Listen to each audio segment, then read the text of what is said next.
प्राचीन समय की बात है। एक छोटे से राज्य में एक राजा रहता था जिसका नाम विक्रम था। राजा विक्रम बहुत ही न्यायप्रिय और बुद्धिमान था। वो हमेशा अपने प्रजा की भलाई के लिए कार्य करता था।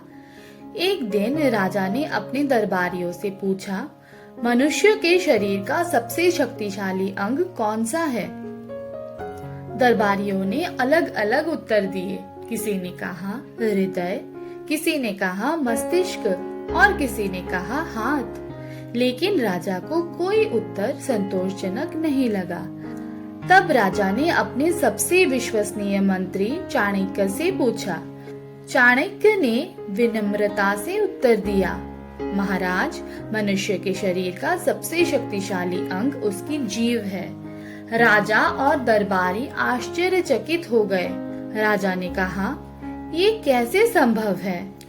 चाणक्य ने समझाया, महाराज, जीव ही वो अंग है जिससे हम बोलते हैं। हमारे शब्दों में शक्ति होती है।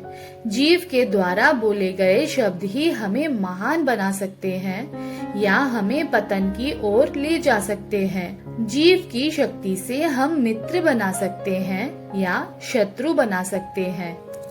एक मधुर और संयमित जीव से हम प्रेम और सद्भावना फैला सकते हैं, जबकि कड़वी और अपमानजनक जीव से हम द्वेष और नफरत फैला सकते हैं। राजा ने चाणक्य की बातों को समझा और कहा, आप सही कह रहे हैं। हमें अपनी जीभ पर नियंत्रण रखना चाहिए और हमेशा सोच समझकर ही बोलना चाहिए, क्योंकि यही हमारे जीवन की दिशा निर्धारित करती है।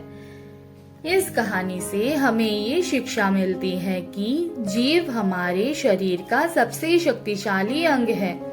हमें अपनी जीभ का उपयोग सोच समझकर करना चाहिए। हमारे शब्दों में बहुत ताकत होती है, जो हमारे जीवन और हमारे आसपास के लोगों के जीवन पर गहरा प्रभाव डाल सकते हैं।